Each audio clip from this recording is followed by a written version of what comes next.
ஹாய்ங்க எல்லாருக்கும் வணக்கம். இது என்னடான்னு பார்க்குறீங்களா? இது எல்லாமே ஹெர்பல் பேக் தாங்க. மறுபடியும் நம்ம ரீஸ்டாக் பண்ணியாச்சு.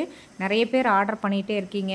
ஹெர்பல்ஸ் எங்களுக்கு கிடைக்கல மேம், எல்லாம் பழசாக இருக்குது கடைகளில், அதனால் நீங்களே ரெடி பண்ணி கொடுங்கன்ட்டு கேட்டிருந்தீங்க. இது எல்லாமே பறிச்சுட்டு நம்ம நிழலில் காய வச்சு சூப்பராக பேக் பண்ணியாச்சுங்க. இது எப்படி ரெடி பண்ணுறது அப்படின்னு சொல்லிட்டு முன்னாடி ஒரு வீடியோ கொடுத்துருக்கேன். நீங்கள் அந்த வீடியோ போய் பார்த்துட்டு வந்துட்டு கூட நீங்களே ரெடி பண்ணிக்கலாங்க. ரொம்ப ஈஸியான முறையில் ரெடி பண்ணிக்கலாம். 1 litre coconut oil 100 ml castor ஆயிலில் நீங்கள் ரெடி பண்ணி நீங்களே யூஸ் பண்ணிக்கலாம். வீடே மணக்குங்க, அவ்வளோ சூப்பராக இருக்கும்.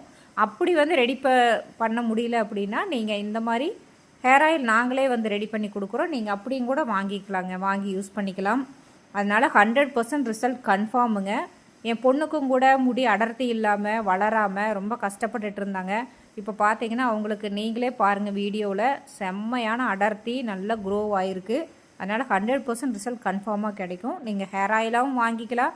அப்படி இல்லைன்னா இந்த ஹெர்பல் பேக்கை வாங்கி நீங்களே ஆயில் ப்ரிப்பேர் பண்ணிக்கலாங்க.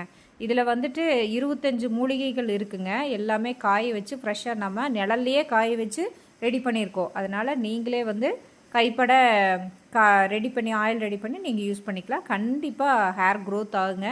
இதோட அரோமா வேறு லெவலில் இருக்குங்க. நீங்கள் அதை ரெடி பண்ணி பாருங்கள் வீட்லேயே, அப்படி ஒரு மணமாக இருக்கும், சூப்பராக இருக்குங்க. இது பார்த்தீங்கன்னா எல்லாமே நிழலில் காய வச்சு நம்ம ரெடி பண்ணுறனால அந்த இதே நல்ல ஒரு அரோமா கொடுக்கும். அந்த வாசனையே பார்த்தீங்கன்னா அவ்வளோ சூப்பராக இருக்கும். ஒரிஜினலாக இருந்தால் மட்டும்தாங்க அந்த வாசனையே கிடைக்கும். அந்த ஆயிலில் போட்டு காய்ச்சும் போது நீங்கள் பாட்டிலில் ஃபில் பண்ணி 1 இயருக்கு அதைய ஸ்டோர் பண்ணி வச்சுக்கலாம். எக்ஸ்பைரி எதுவும் ஆகாதுங்க, யூஸ் பண்ணிகிட்டே வரலாம்.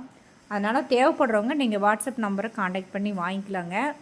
இதோட ஒரு 4 தடவை நம்ம ரீஸ்டாக் பண்ணியாச்சு. இந்த ஹெர்பல்ஸ் எல்லாமே படுவேகமாக போயிட்டுருக்குதுங்க. Thank you so much. அதனால் நீங்கள் வாங்கி ரெடி பண்ணிவிட்டு அது எப்படி இருக்குது, ஹேர் க்ரோத் ஆச்சா அப்படின்னு சொல்லிட்டு நீங்கள் ஃபீட்பேக் பண்ணுங்கள். நிறைய ஃபீட்பேக் வந்துட்டு தான் இருக்குங்க. தேங்க்யூ.